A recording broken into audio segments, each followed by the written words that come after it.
Okay, we're live for the 25th edition, I think, of the LEOT Data Value Show.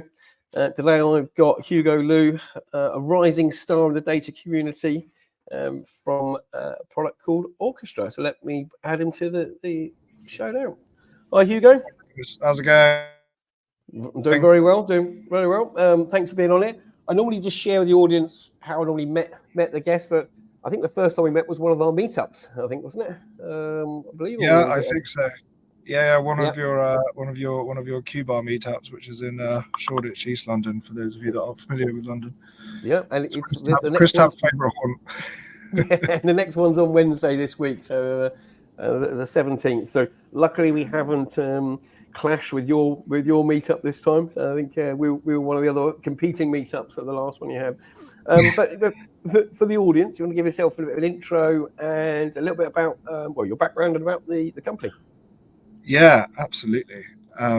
So yeah, for those of you that have not met me, Hugo Liu.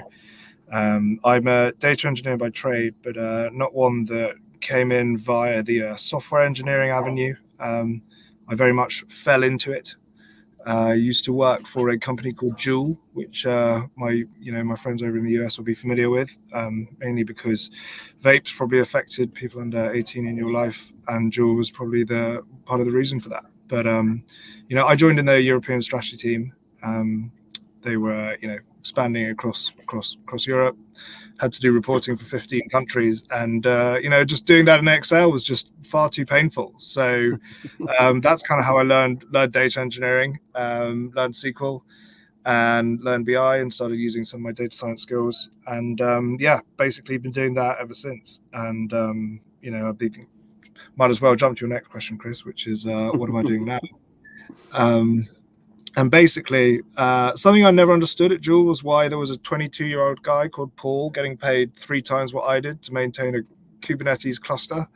And this is part of what we solve at Orchestra. So Orchestra is a consolidated, I guess you call it a data value platform. So this is a data value show, consolidated data value platform, which is basically doing data orchestration and data observability. And I'm the CEO there. That's good, because the first topic we've got to talk about is why orchestration and observability provides a force multiplier. So force multiplier is one of the predictions I made for 2024. So I'm trying to get it out as much as possible to make my prediction true.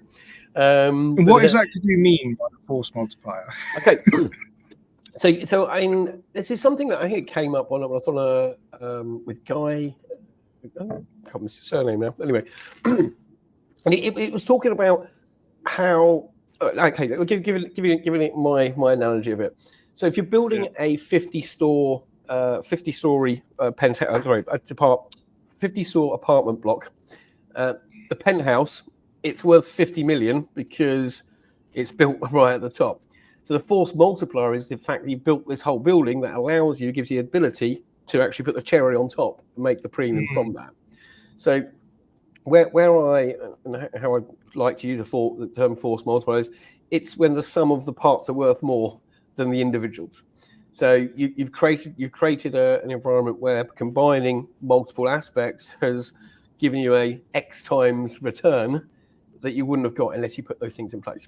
So I think having everything in place to allow you to do your generative AI is a force multiplier to actually give you the ability to achieve the end goal of generative AI, or in my other analogy, the £50 million penthouse apartment on the 50th floor. Yeah, that's a really interesting one. I think when you put Gen AI at the end of a data pipeline, if you have everything that's kind of in place, and by everything I mean like the systems, the culture, the process that's in place to benefit from what it is you're building, I think that's when you really see that force multiplier, right? Because your 50 flats in your house, if you like, these could be 50 data pipelines, right? But we've all been in this situation. We built a load of pipelines, we've got a load of pretty dashboards, but no one's using the bloody thing. So we literally have basically 50, to keep your analogy rolling, 50 empty flats with nothing on the top. And I think it's not necessarily just orchestration and observability, but I think what's interesting is that, and maybe this gets to the second question, but like architectures are changing in such a way where having a framework, an overarching architecture with which to build pipelines and deliver data products is you up to build your penthouse, which in this case is extracting value from the data you've created, right? And what do I mean in plain English? I mean people actually using the things you've built and making better decisions as a result. But yeah, we should go into that in a bit more depth, I guess. Yeah, I think I mean the data pipelines one, but I've also seen it with data sources. When you actually combine, one data source can answer 1-2 questions. You add 5 data sources, the number of questions you can actually answer now has been multiplied by a force multiplier factor. So yeah, and I think the other thing you mentioned there is I'm a recovering data architect.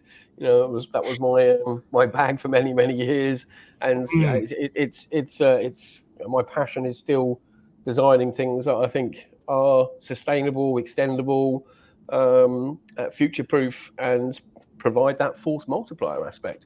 So going back to the analogy of building that 50-story penthouse, I think we've gone to the situation where we haven't had architects. So those 50-story flat built block of flats have been built without any clear vision of what you want to achieve, and then iteratively, and then maybe they're not all actually squarely on. And this by the time we get to the 50th floor, it's just about to fall over. Yeah. So I think So all I was going to say was it's just like so many of the innovations in data at the moment are sort of relatively old and familiar concepts in software engineering, and also like hyper localized. And this is relevant because each one of these innovations kind of happens at a separate stage of the construction of your building, if you like. So what do I mean? I mean, like, for software, we've had continuous integration and continuous delivery for yonks, right? Everyone does it. That's what you do. You have 2 separate environments. For data assets, this is a relatively new hot topic, right? The second thing to note is that in large enterprises where you've got different, I guess, like storage environments, which again, not really relevant in software, but relevant for data, right? Because where the data sits is important. These sort of new innovations are localized. So what do I mean? I mean, like with something like Project Nessie, right, where you're basically doing CI/CD on like a data lake. That's you only use that in the data lake, right? You can't use that in your warehouse. You can't use that in some other application. And I think what's interesting is that the level of complexity has always existed in terms of building these complicated software pipelines, right? It's like data's always existed in apps. We've always had sort of blob storage. We've always had some kind of warehouse. Well, maybe you would disagree, because you would say that it used to be all on-prem, and it's not anymore. But all of the sort of constituent parts which people are realizing are necessary to, I guess, orchestrate those pipelines, but also ensure that the quality of the data is where it needs to be at each level, are only just coming to fruition. And I think this is kind of why orchestration and observability are the force multiplier, because if you're thinking about this from day one, then every time you build a pipeline, every time you add a floor to that apartment building, the data is just going to be so much better, right? You're going to know what's happening. You're going to have a place where everyone can see it, where it can be critiqued more in the open, instead of a sort of opaque spaghetti code base that no one can audit. And that obviously is just going to rapidly increase the velocity, right, with which people can build data products. You touched on something, and I am old enough to remember the on-premise days, and I'm not. and even versions or iterations of that on-premise days. I'm not saying that the problem still existed back then, but I think what has happened over recent years is the complexity has increased because of the number of moving parts, and I think that is a good thing as well, because the ability to actually choose many different vendors, or the options of many vendors, whereas before, and probably open source or a cheaper price, whereas back in the days on premise, you needed a very large budget which you'd have to go and actually do probably a detailed plan to go and get your capex budget for it to go and build it, which meant you probably did actually do some architectural work up front because you wouldn't be able to get the design otherwise. So that the cloud era, not cloud era, created that increase in the complexity, which I think with what you're doing, well, actually, I know what you're doing is trying to address that. And I think just the point I'm going to make as well is about the metadata. So orchestration observability, it's both very rich in metadata. And I think there's I'm using a force multiplier in the value you can actually get from combining all that metadata in one place as well. Would you agree with absolutely. That? Yeah, I mean, of course. I mean, I think from my, like when I approached data engineering, right, I had no preconceived ideas around what it could be because I don't have a technical background. It's not to say that I'm not sort of like knowledge light, right? It's like obviously try to understand these things as deeply as I can. And the thing which always was weird to me was like, so, you take the sort of categories we're given: data orchestration, data observability, data lineage, right? These are all different categories, supposedly. And a good starting point for me is, okay, what would happen if I just built this all myself, right? Using open source stuff and just go from there, right? And, you kind of build your orchestration framework, right? So this is where you specify, here are the things I'm going to build. Here's the order they should run. And then, what would you do logically? Well, you would also probably put all of your observability in your orchestration framework, right? Because when you trigger and monitor stuff to work out the status, you have pretty much all the information there anyway. B, when you specify dependencies, that gives you lineage. And C, the thing you just built to do orchestration is also the thing you would use to, gather in clean metadata. And architecturally, that's basically just a cluster of computers with some logic, right? And when you look at the modern data stack in all the diagrams, you have your orchestration that's just sort of triggering and monitoring things. It's also weirdly arbitrarily like executing arbitrary Python code that can be like really scaly and peaky. Should probably live somewhere else. But then if you buy an observability tool, it's kind of like another cluster of computers that's just sitting outside of your infrastructure, like pulling the hell out of all the stuff you just built. That also has no context of basically all of your Airflow or Prefect or whatever. So I think architecturally that is complex because you've got two sets of things instead of one. And even if you just take the simplest argument, which is cost, simplifying that is going to provide an instant return. But that's one of the many ways that Orchestra represents a big simplification. I would technically agree. I think I think I coined it metadata. Is that we've got all this metadata everywhere.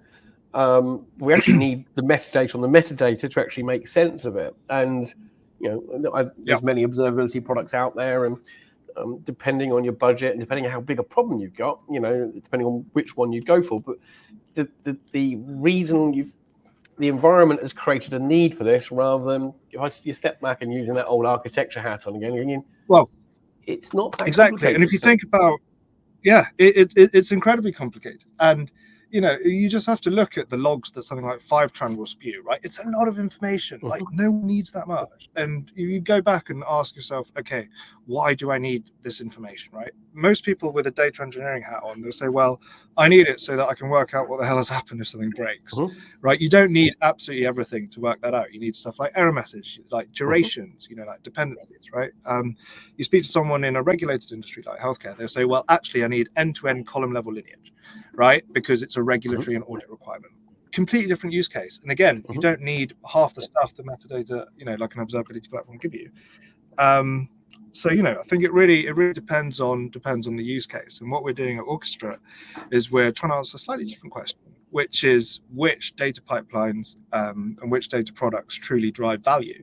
So some of the information we're collecting are things like the extent to which tables or dashboards that you create are used, so usage data.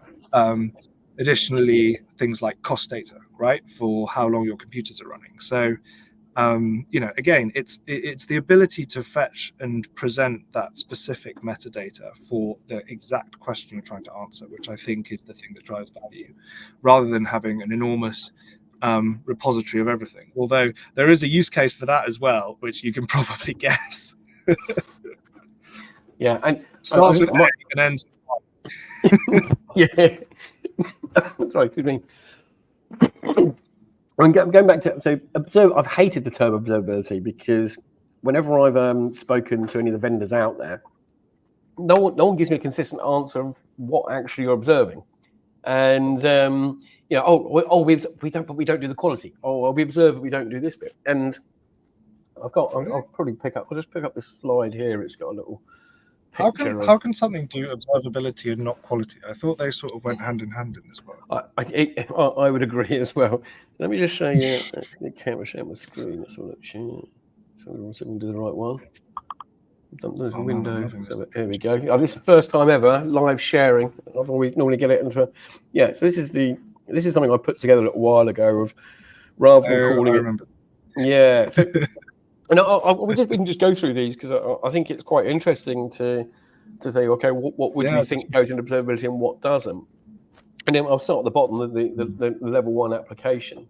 So, anyone been around a while, the likes of Datadog, New Relic, that had come from that DevOps background. That would be part of your stack as a default. The data, I suppose, the modern data stack doesn't have. Most of them don't go down to that level because you're using SaaS products, but there could be some people that have gone homegrown all their own EC2. But you have to have that at scale, right? Because at scale, no one's just using SaaS applications. At scale, everyone has some degree of common infrastructure, be it Lambdas, Azure functions, message bus somewhere. So I think that's probably like an absolute one, right? Yeah, exactly. And then so the SaaS ones, I think that's where you're using your Fivetrans, your Snowflakes, your ThoughtSpots, and anything like that. So it's looking at how those products are actually running.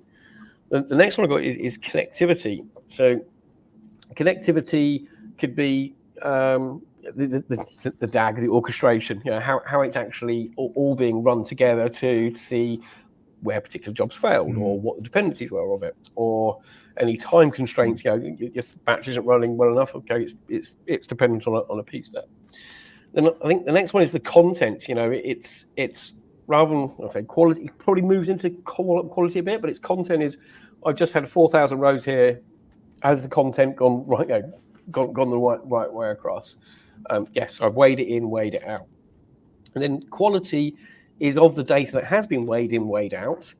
You can do 2 levels of quality checking. So one's going to be the checking of the quality at the time it's ingested. So you can just check for non-nulls, date formats, but you can only base it on what you've been given at that point in time. Whereas you also got the quality of data degradation. So what can change? You used to get no nulls at all. Now you're getting 80% nulls. And then the last one I've got on there is that usage piece, which, as you mentioned, it's who's using it, when they're using it, how much it's costing. But you link all those things together, go back to the complexity of it. That's a lot of logs. That's a lot of logs from a lot of places that if you've got a different product for each one of them.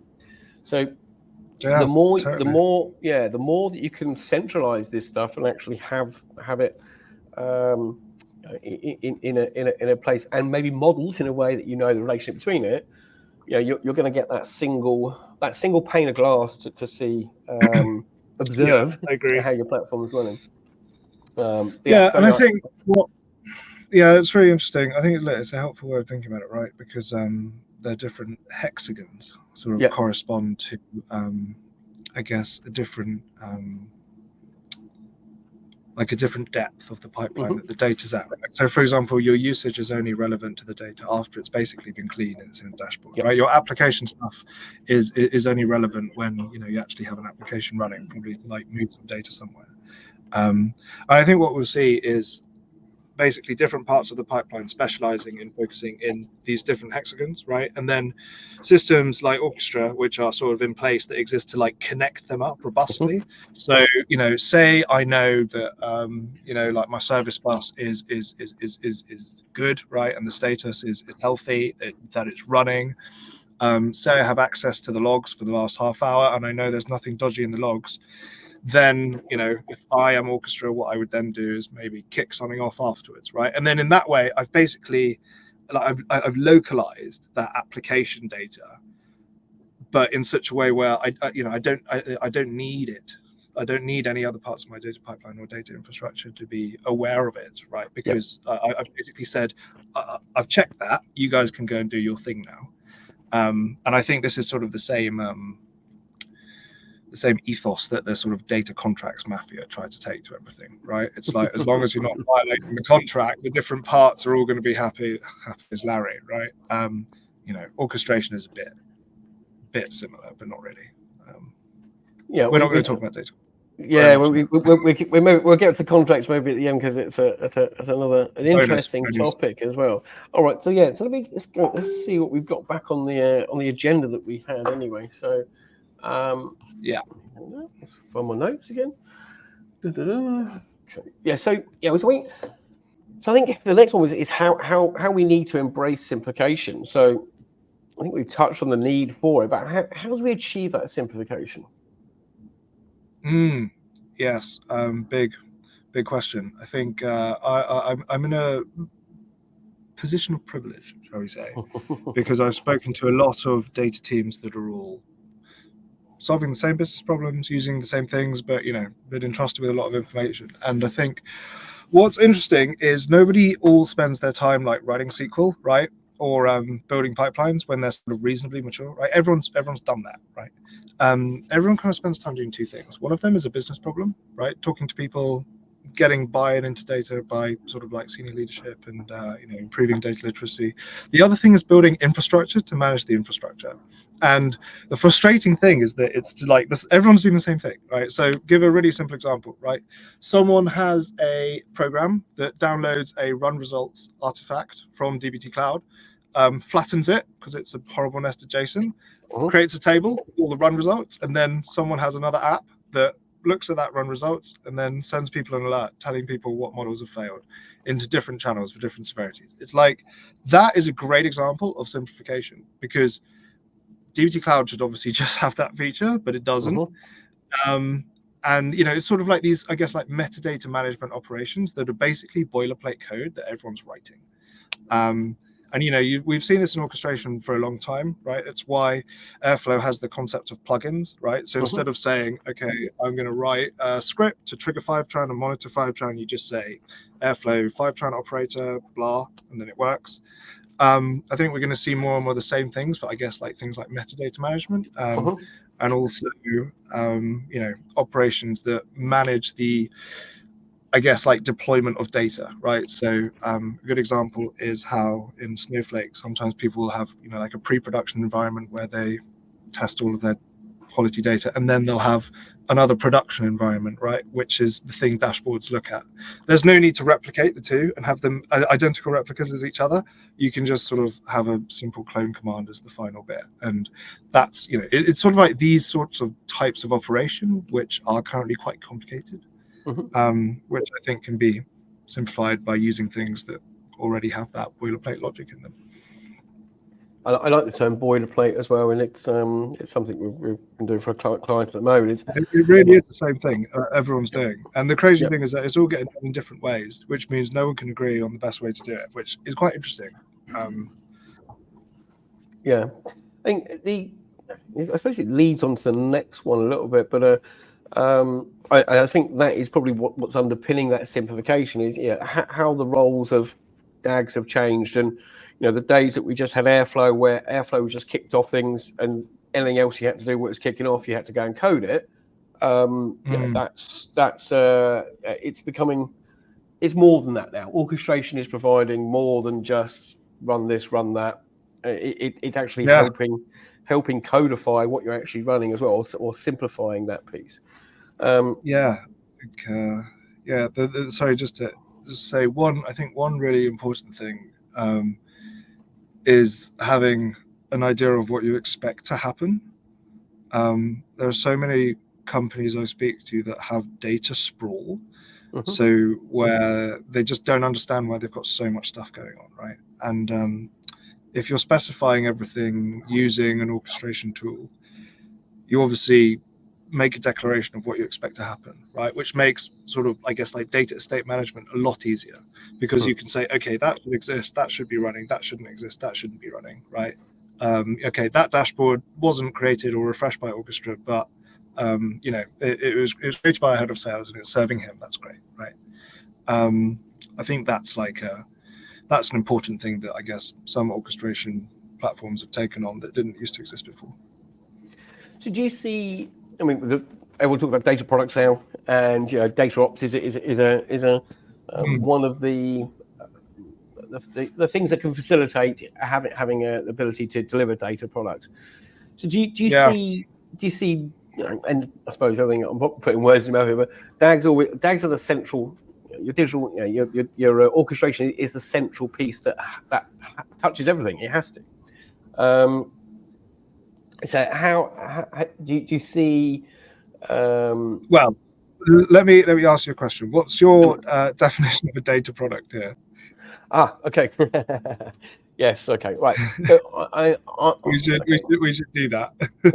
let's really rewind a bit. So what I define a data product is a self-contained collection of objects that deliver a solution.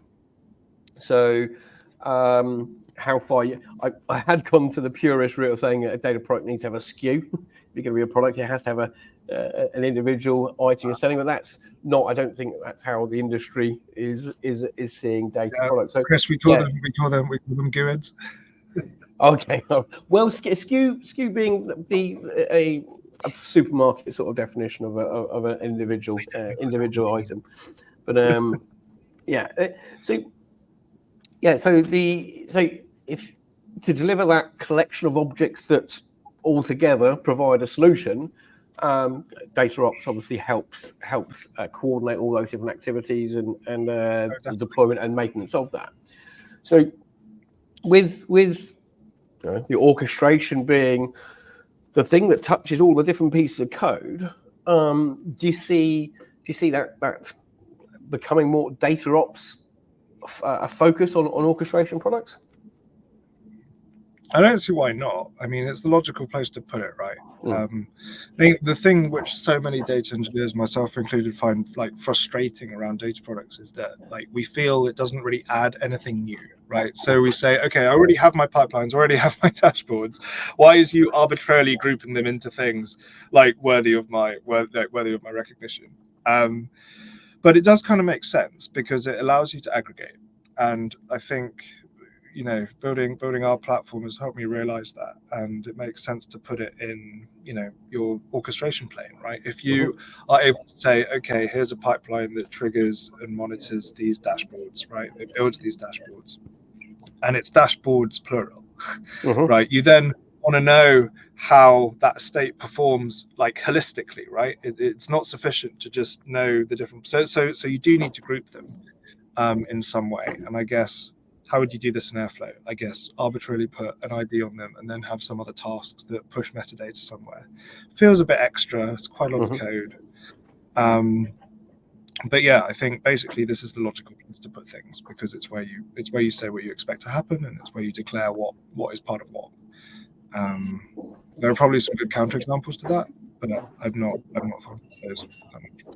So I think the seeing if you think this is where it's going to go to as well is data ops has to deal with a lot of other challenges out there, which is schema change, schema changes, DDL changes, data that's already in place. So we talk about DevOps. DevOps was at least it was stateless. It didn't have to deal with all the history of the data that it's sitting on top of, and that's the other complication that we have in our data world.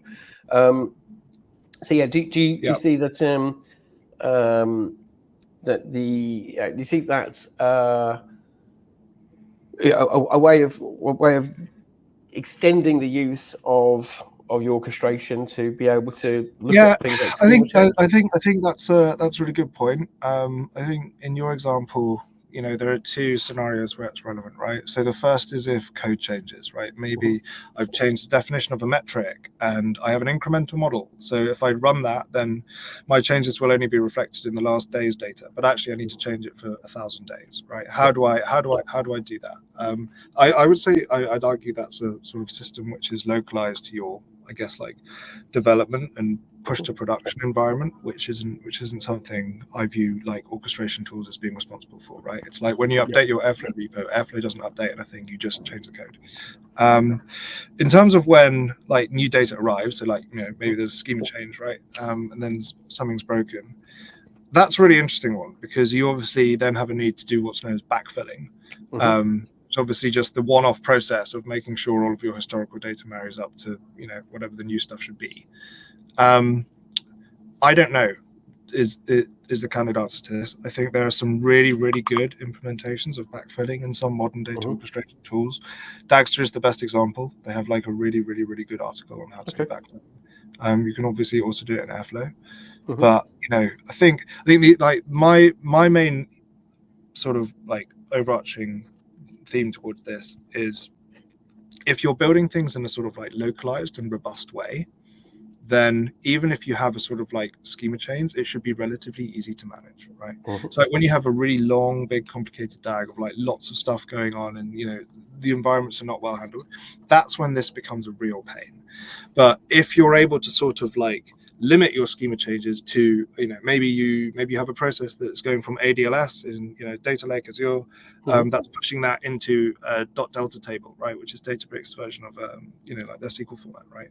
That can manage schema changes for you, which means that when you then do start to handle stuff in Delta using SQL, maybe that's another team, they should never have to sort of deal with that, right? And when they do, they can just use something like DBT, where it's just as simple as saying, okay, actually fully refresh this. That's sort of what I mean by having these different localized solutions that helps to manage things, especially backfilling, because as you say, schema changes across a whole end-to-end pipeline is kind of gross. You're right. I think when you're doing those sort of schema changes and you need a backfill, it's something you need to test, do rollbacks for, and then it's part of your release of the code that goes there. That backfilling will just be run the once, but it's necessary to be separately managed, separately tested, and then separately deployed. An important thing to note here as well is you probably like something which we don't see in data is sort of like expanding contract patterns in between teams. So if you maintain an API, right, if you upgrade to a new version, then you'll support both versions of your API or your endpoint for a bit, right? That's why HubSpot's got V1, V2, V3, and then over time you sort of deprecate the others, move on to the new thing. I kind of feel like this is how I guess like different data teams should interact. So rather than your engineering team produce a source table in Snowflake, right, that has one schema, if there's a schema change, maybe what they do is they start pumping data into a new schema while updating the old one that has the old schema. And then after a while, they turn that off. But in that interim, the analytics team has written a model that's able to, make use of both tables so that it doesn't break when the data engineering team turn their thing off, right? It's like patterns like that I think can really, really turn the needle. But yeah. So it touching on data contracts there as well a bit, because those different API endpoints, the versioning of them, right, the contracts would facilitate that different versioning. But it's a really interesting point of how you keep allowing new capabilities for your customers or the internal departments, but not having to create loads of technical debt, and also dual running. Matthew's just put the strangler pattern. Very much it's from the old microservices day. So you'd be able to move across to the other version of the API. So yeah, so it's interesting. Got some more comments coming in there as well. That was from so yeah, the strangler pattern. So I think maybe do some googling on that a little later. Yeah, so I think the next one we had on was I suppose we touched on this earlier though, but why we need to turbocharge the metadata to get that hidden value, and we talked about. I think again using that force multiplier thing is the more metadata you have consolidated that you can report on, the more value you're going to get from it. So how do we start that? How do we start encouraging the community to make sure that they're always thinking about the metadata is part of their design as well? Oh man, there are so many answers to this one. I think quite a lot of people would jump to semantic layer, probably because as I'm sure you've seen with people implementing technologies like Snowflake, ensuring that end users of that are in the best possible position to get the most value from that is hard, right? Which is why having metadata on, like, I guess the actual data, right? So saying, okay, this field is sales is defined by blah. Is obviously really important, right? Because then it means people in BI tools can make a lot of insights. I don't know. So obviously an orchestration tool less focused on tagging the data itself, right? And that tagging is a form of metadata.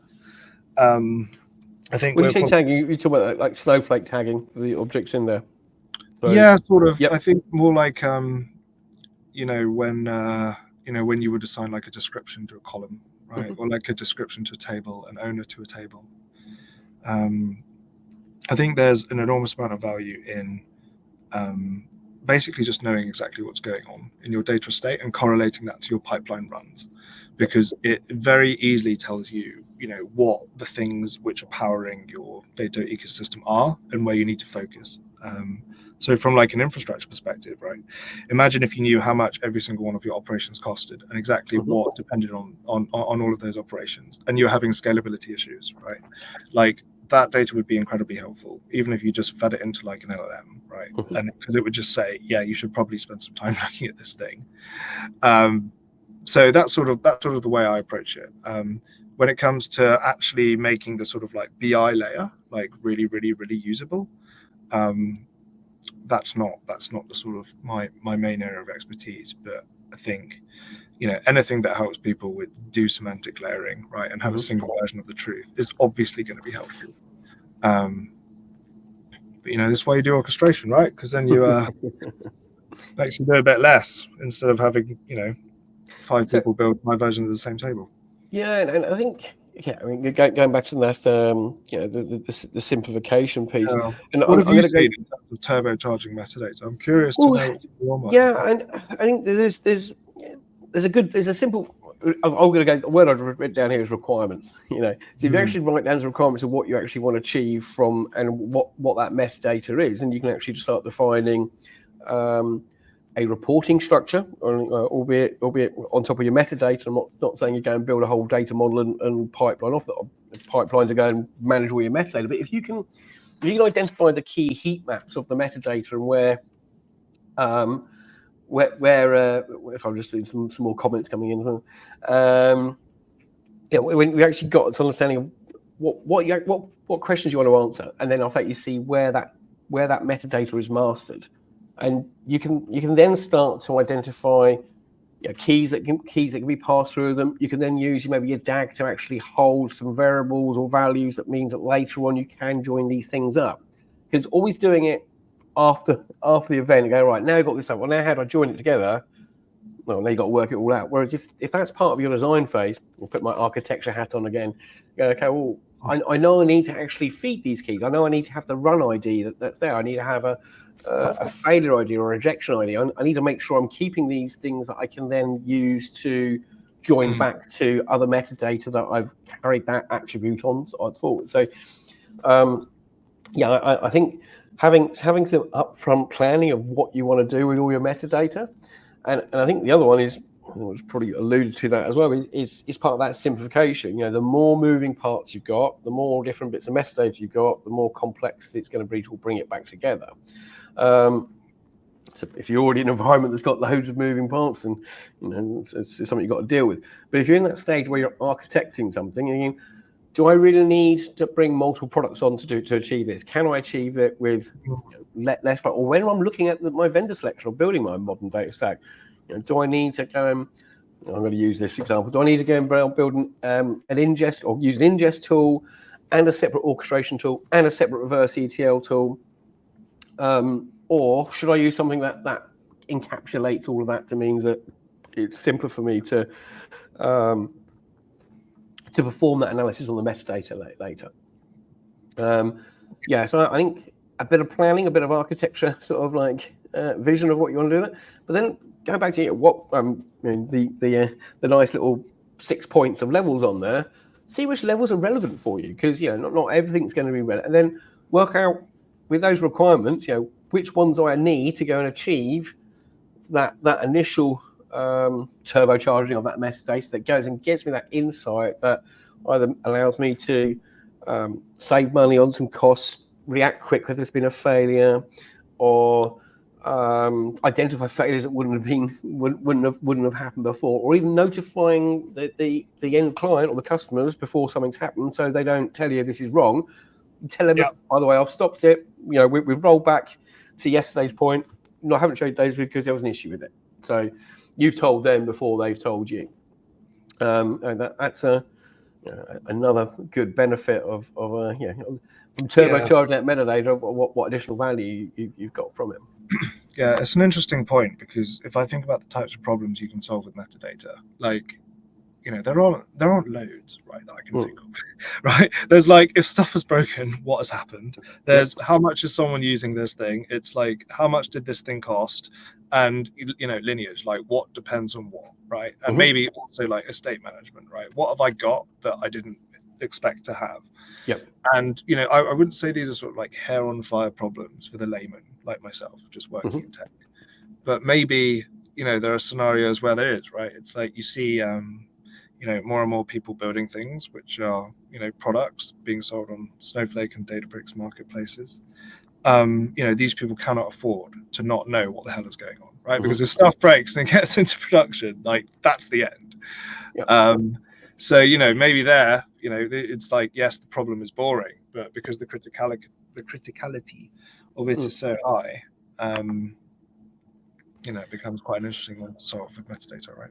It's basically it's Snowflake. One of Snowflake's biggest successes is based on the fact it has so much that metadata internally that it's able to use that to provide a better service to the client. I'll just go boring. I'll go into some more under the bonnet sort of stuff. So Oracle, stats, table stats, the index stats at different partition levels, at table levels, at index levels.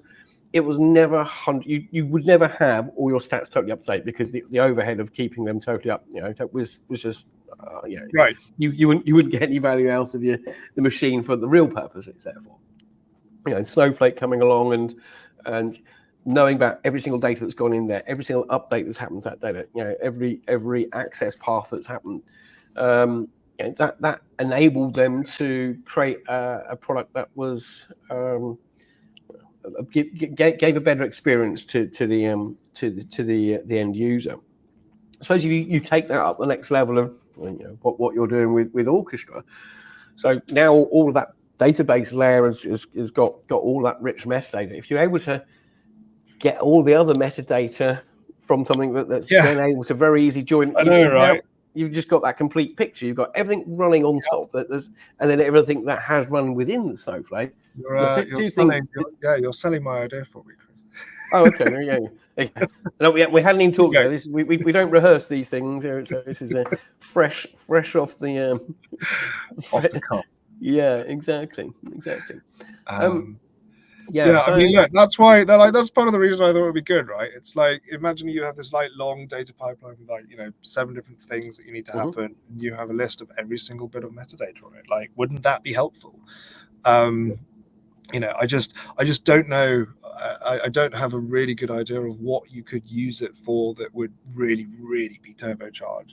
Like what that penthouse is, because working out why a pipeline failed is kind of like the flat on the 15th floor. I don't know. Yeah. I don't know what the use case is on the 50th floor, and maybe it's some kind of regulatory requirement, right? That even though you may not always need all of this information, there's going to be a rainy day once a year that's like really expensive when you do need it, right? Which is why you need this, which means I guess it acts like a kind of insurance.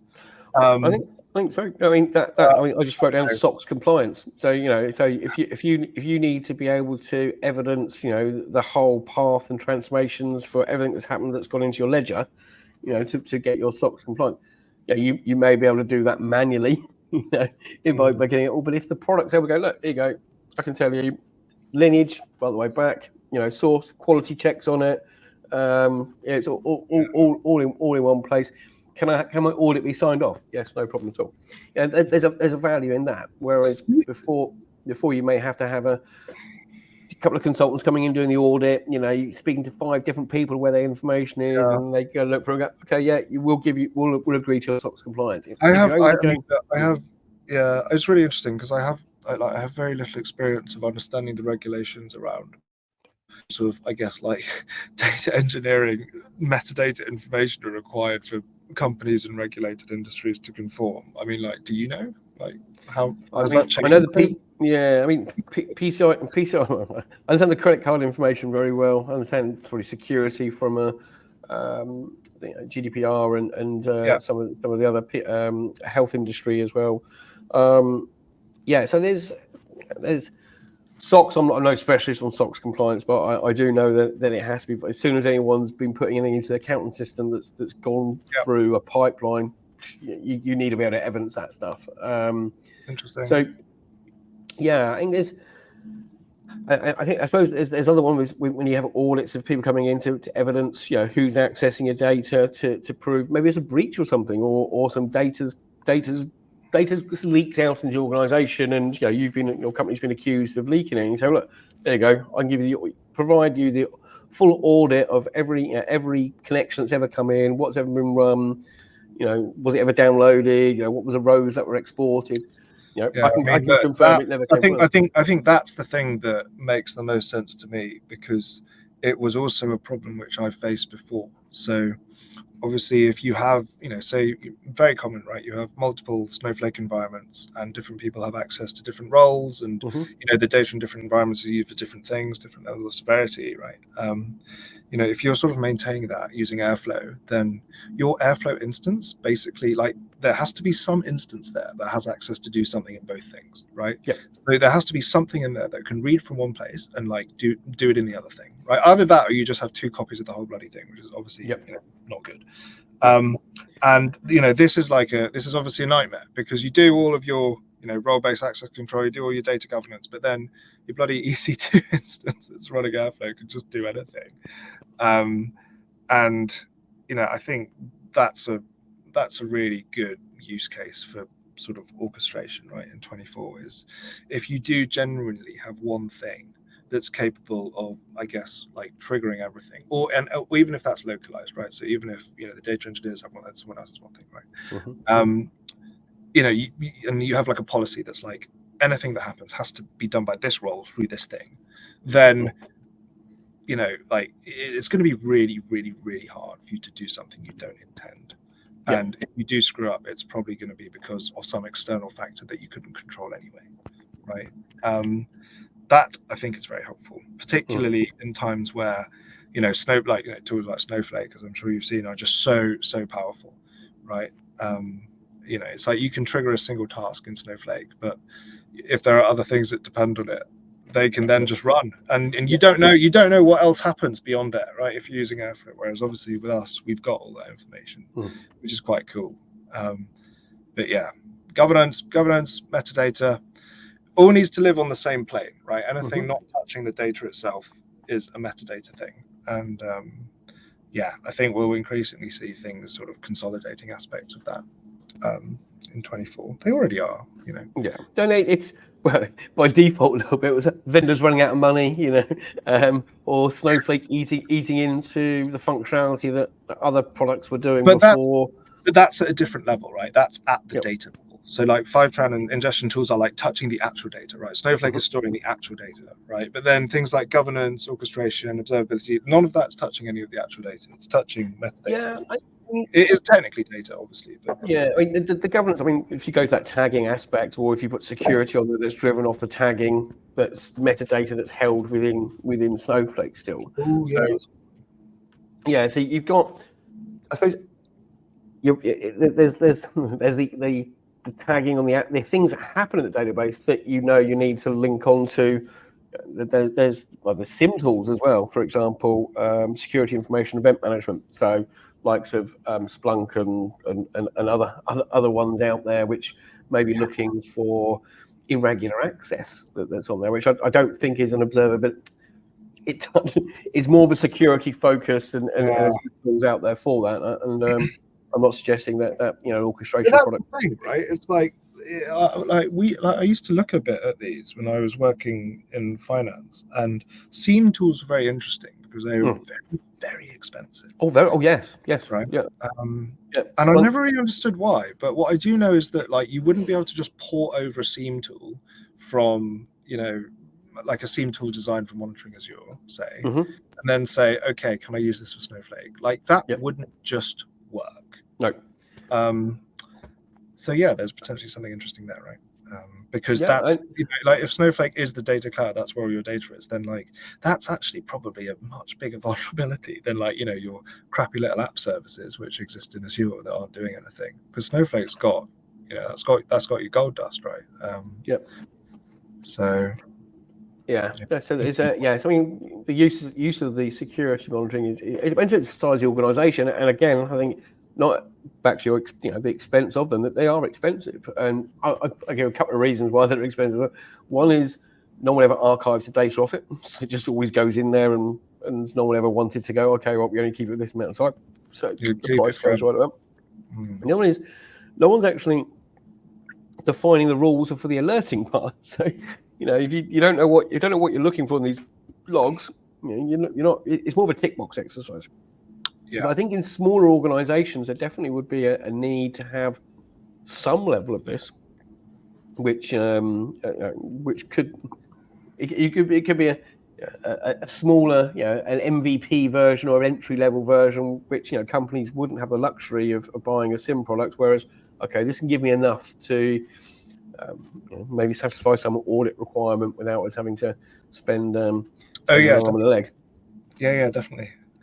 So we got the last like bullet we had on there, and we may be able to touch on Gartner and Forrester quadrants as well, maybe. But the last one was why orchestration is required to set AI up for its success. So what's your do you think it's do you think it's helping? Do you think having that orchestrated is going to help the world of generative AI? Yeah, I think that's a really tough one, mainly because of the use cases I've seen so far, right? So a lot of things people want to do include building a chatbot, right, that can give you your business context specific answers. Yep. This can be done without like any data pipelining, really, right? Like you can kind of just do that in a single Python file.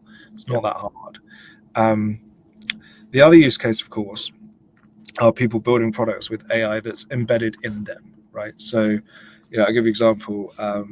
Sometimes I will use AI to auto-generate articles, right? And I have a program that does that, and then it augments them with stuff that I've written, so it doesn't read really badly, right?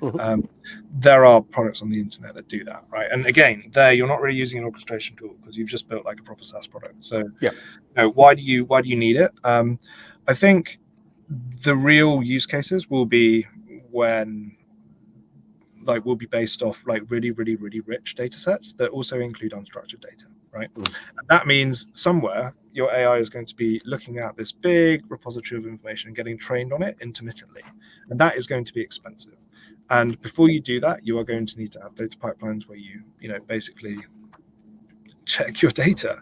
And it's going to be really interesting because AI, it will eat our structured data that everyone listening to this knows about, right? Tables of stuff that you can read, but it doesn't really want to eat that, right? It wants to eat PDFs, it wants to eat Word documents, it wants to eat sitemaps, right? It wants to eat gross stuff that none of us play with. And that stuff still needs to get ingested, right? It's like Fivetran have a G Drive connector, but there's a bunch of stuff they don't have. So, I'd be interested to see if there are sort of other data ingestion companies focusing on solving the problem of ingesting unstructured data, right? It's like, how do I get all of my emails in tabular form and tagged with when they were sent, if they were opened, and how long did I send them? I don't know. How do I test that data? I don't know. Like, do I need to orchestrate an observable? Obviously. So yeah, that's the sort of area we're interested in. We obviously are sort of building integrations to vector databases like Pinecone and Weaviate as well. Yep. But so yeah, I mean, I don't know. Do any of the data teams that you're working with sort of use AI in a meaningful way at the moment? They all probably think it's meaningful. But how meaningful it actually is, I don't. I mean, they're not. I mean, there's some good. Depends on what part of AI you're talking about, but there's some really cool stuff. We've done some supply chain logistics of working out the optimal route to go. And yeah, but isn't that machine learning? Isn't that just the stuff that's been around for 5 or 6 years? Because I did that at Jewel. We're working out where the cell. It is, but yes, but then so are we just talking about just generative AI bit? So I mean, AI is that bigger sort of circle with machine learning, natural language processing, only Gen AI, only Gen AI. Oh, yeah. Everyone's doing ML. Everyone knows that you need orchestration for ML. Yeah.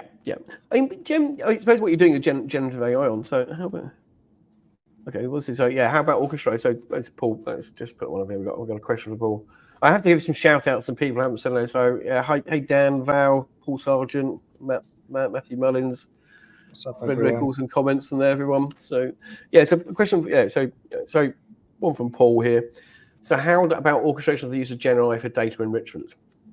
So I suppose that's a good point. Is if you're going to be using generative AI at the endpoint, you've got to actually get that data enriched and have the quality controls on it and all the rest of it. So yeah, the orchestration, you need to orchestrate all those activities. So yeah, I suppose it's depending on what you're training your models on. And yeah, I think we'll definitely agree that you need to orchestrate that data in and put all the quality checks on it for Gen AI to be as. I mean, I don't know what it is based on the reading of the question, right? But say you have like a row of data, right? And maybe the row of data corresponds to like a message, right? From Hugo to Chris, subject, blah, right? And then maybe I want to work out if, what the message said. Is it happy or sad, right? And then I'm sort of pinging that to someone, and then I, at the end of that, I have a column that says this is a positive message, right? Or like sentiment positive, right? Something like that. How do we do that? Great question. I would say the Gen AI is basically nested in something we already have, right? So if you're, you could do all of that in like a Python script, right? Or maybe it's just an event-based call to an API that already exists. Then all we're orchestrating is stuff we could orchestrate before. So it's a nice thing about orchestration. Unless there are like some seriously crazy changes, like we're probably not going to be triggering or monitoring anything new for the next like 10 years. Yeah, I agree. So, and I suppose as a closing item, and I think it was a tongue in choke about the Gartner and Forrester quadrants, but I mean, who do you see the players in there at the moment? Is there an orchestration category for both of them in Forrester and? I think so. I'd be surprised if there wasn't. Well, maybe that's something we'll follow up on with seeing who the players are at the moment, seeing who the movers and shakers are in that area. Yeah, I mean, look, I'm by no means a Gartner or a Forrester expert, but I think data orchestration has often meant many different things to many different people, a bit like a data engineer. I think workflow orchestration is a sector that exists in Gartner too, and it's basically that's just a system, right, that is capable of executing any arbitrary DAG, right? And I would say I definitely, or like Orchestra definitely sits in there, right? Because it can do that. But, we take a very data team organization, business value first approach to everything. So I would say we sort of maybe flip the categories on their side and span across orchestration, observability, and governance, right? Which you'll never see, right, in Gartner, because data governance has got its own thing, and it's all catalogs and whatnot. But yeah, it's a good question, Chris. Maybe one for me to we'll follow up it on Wednesday at the data meetup, which probably leads on because we're at time as well. Data meetup, ladies and gents. And this is my last meeting today. I've just flown from New York this morning, so I'm running on empty. So I'm on about 3 hours sleep on the plane. I'll be fully recharged for Wednesday. So anyone about London on Wednesday? We've got the London low key meetup at Q Bar. So you'll be able to find it on our website or find it on my post recently anyway. So if anyone's about, it'd be great to see you at on Wednesday. I suppose the other thing to mention is next week I think we've got Suzanne Walsh on here talking about data quality. So tune in. Yes, definitely the classification guru. I don't think she can make it to the meetup on Wednesday because I think she's going out somewhere else. But so we'll have her on here next week. Sorry. Too busy classifying. Yes, maybe. And I suppose the last one to mention is Skid. So if anyone that hasn't signed up for Skid yet, I suppose if you're interested in skiing or just like the nice mountain air, the 1st of March we've got the 2nd edition of the Skiers and Data Conference, which again you'll find on any of my LinkedIn posts recently or the company website as well. So Hugo will be there, I'll be there, as well as many other cool data people as well. So get your tickets before they're all gone. Okay, I think that's probably a wrap, Hugo. So thank you very much for coming on here. I know you didn't get loads of notice on this one as well because I haven't got my plans. No problem at all. Always a pleasure. Always great chatting to you. It was great.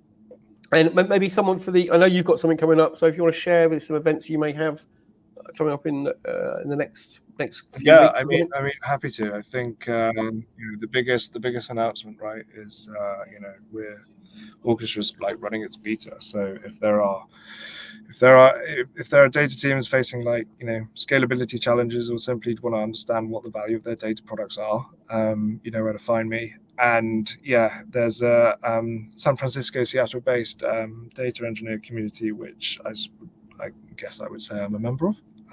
They're very active over the way, called Data Engineer Things, but we have a sort of London chapter. So our next event is on the 28th of February. We have some great speakers. We've got the head of MoonPay, Data at MoonPay, which is a crypto payments company. Okay. We also have the former #1 boots on the ground data guy at Meta in London, talking about scaling the team there and how that can impact your career. But 28th of Feb, if you like data engineers and go to the pub. Brilliant. Sounds like a plan. Unfortunately, I'll be in Switzerland because I'm getting there a bit earlier, so I won't be able to make that one. But I'm sure I'll catch up. I'll find out the next day. All right. I think that's a wrap. Well, thank you very much, Hugo. Thank you, everyone, for listening, and thanks for the great questions. All right. Yeah. Cheers, everyone. Thank you. Bye.